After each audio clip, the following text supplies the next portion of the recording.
Guys, welcome again to my YouTube channel, and for today's video, i-share ko sa inyo kung paano magbayad ng loan sa Shopee is loan via 7-Eleven.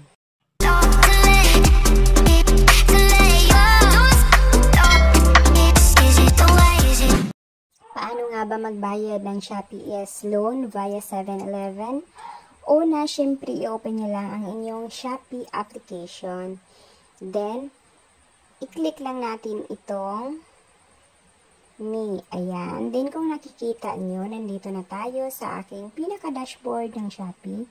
Ito yung is-loan at may babayaran ako dahil ito ang first loan ko. So, unpaid pa yung tatlong loan na ito. So, magjo-due ako sa June 15. I mean, 8. So, magbabayad ako ng isang buwan. So, yung check ang babayaran ko. So, yung mag-due sa July and August is hindi ko pa babayaran yan.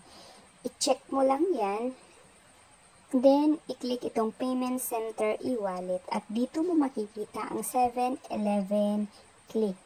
Ayan, i-click mo lang yan. Then, i-click ang Pay. Pagkatapos yan,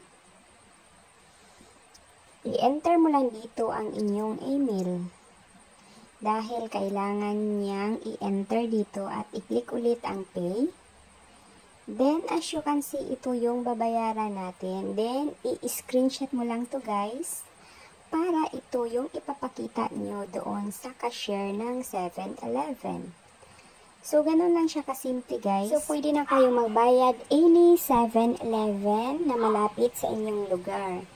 So, thank you for watching guys. I hope kung may natutunan ka, please don't forget to like and subscribe and hit the notification bell para always kang updated.